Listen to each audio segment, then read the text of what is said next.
Trapped with Philippines charity. Now, the Philippines is a land of contrasts. It's still very much the third world, despite what is considered to be a rapidly growing economy. There are plenty who drive Ferraris and Porsches, but there remain those who live on the street and who scrounge through garbage looking for something to sell. So plenty of opportunities are there for Philippines charity. Decent Australian men in Australian Filipino relationships naturally want to do something to make it better, but there is a right way and a wrong way to go about this. Now, I've long been a follower of the man from Galilee, and despite being also a believer in working hard and taking responsibility for your lot in life, there are many who had an unfairly rough start in life, and it is our duty to help out wherever we can. Loving our neighbour means not turning our backs when we have the opportunity to be kind and to make up for inequities. Our own blessings should be shared, and with all of those of us who do okay in life and have a bit left over could share that with those who are not so fortunate, there would be no poverty in this world. That's my belief, and hence one of the problems. Now, with kids, you need to accept it. They did nothing to create their situation through laziness or poor decisions, obviously. They were born into their current situation, and if you can help, then you most certainly should.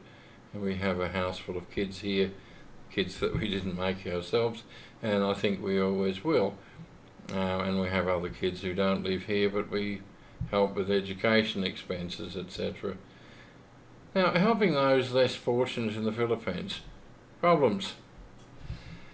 Now, it all really stems around who you should help. Now, from being here as long as we have, this has been the lesson. Whenever someone is here and willing to help, there is always someone willing to take advantage. As per usual, the problem starts when the Australian man, who is just an ordinary man in Australia, forgets that here he isn't seen as that ordinary man anymore. Here he will always be the rich man, and those in need will be very, very aware of this. Now, as I've said above, kids by themselves, they won't take advantage of you. They also did nothing to create the situation they found themselves born into. And not all, but many of the adults have made their own bed and really need to either lie in it or make some changes themselves. And many of them are only willing to take handouts, and you may be only encouraging and supporting laziness and bad choices. Now, charities in the Philippines. Now, when we first moved here, we found a charity founded by a UK-based international charity, managed by an English fellow who wasn't lacking in means himself. They took in homeless kids from the local dump site. These were scavengers who made their living scouring through the garbage mountains and collecting what they could sell. Great bunch of kids, and we thoroughly enjoyed visiting them. And we were more than willing to make life better for them. We organised medical and dental missions to go there. We had a very kind doctor and an equally kind dentist willing to do that work for free. And we had plans of, we did all sorts of things, but we had plans of getting them all new mattresses and bedding.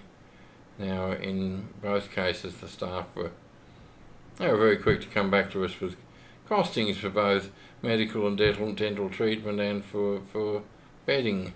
And what they didn't like was that we were preparing to bring things.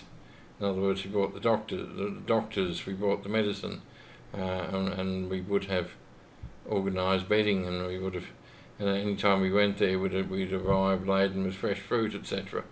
See, the staff there wanted us to bring cash and not to ask any questions. And the last time we went there, the kids all stayed upstairs, and my poor wife was left ignored downstairs. So yes, we parted company after that. I had a similar one with a charity that would go out and provide food for the hungry. Now, they had purchased land and were building a pretty nice centre there, complete with their own residence included. Seemed like nice people. And I'm fairly sure the American gentleman there, who was the public front, was perfectly sincere. However, it was obvious that donations didn't necessarily end up where they were meant to go, and the feeding program was as cheap and unnutritious as it could possibly be. I mean, they could feed 100 people on probably less than 1,000 pesos, because what they were feeding them wasn't really that nutritious. Everyone had a snack, and it gave them a reason to smile for the cameras, and 100 people getting fed all sounds very impressive. But one suspects the profits were going elsewhere, and this is the problem. Now, there were some really good charitable organisations here, such as the Don Bosco organisation, and of course there's Father Shay Cullen and his Prater organisation in Olongapo. Now, Father Shay is one of my very few heroes in life. He's been here since 1969 and does some wonderful work. So my advice is don't give up on the idea, but just to be very careful and make sure that your money goes where you want it to go. Watch out for charity scams and scammers. Now, private charity in the Philippines. Now, if you know the situation and you can manage it yourself, then you can most certainly, and you can be certain that your spending goes where it's supposed to go. Great. As much as possible, try to help kids and young people rather than those who are a bit less deserving and may have created their own problems themselves. Now, we've got kids here.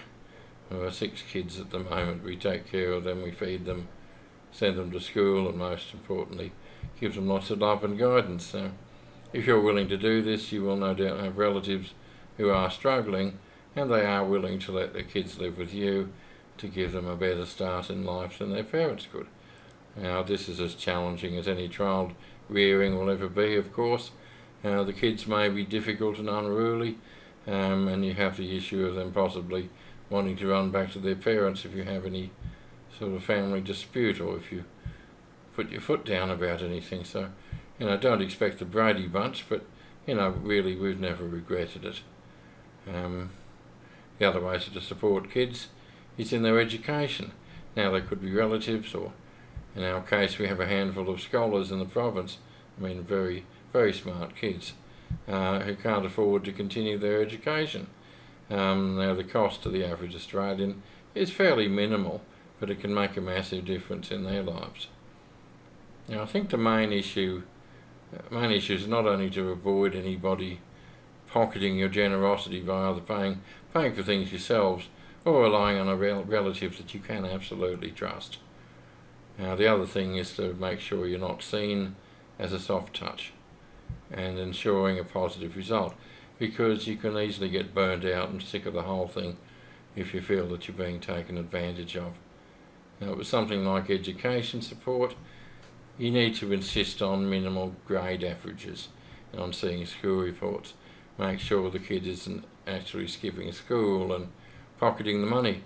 We've had that happen years ago and never again. Look, if you have kids living with you, make sure you don't spoil them, and make sure and make them think that they're fairy princesses in a castle. Watch their attitudes. If they arrived humble and kind, make sure they remain that way. Don't be a soft touch, and ensure they never forget where they came from. Once you have a kid who's showing up at school that they're being dropped off in an expensive car and going on about the flash house they live in and talking down to the household helpers, you will know what I'm talking about here. Now, build bodies and minds, but ensure you build decent character too. Thank you. This video was brought to you by Down Under Visa, who specialise in visas for Australian Filipina couples. Please visit our website and complete a free visa assessment form. And please watch some of our other videos. Thank you.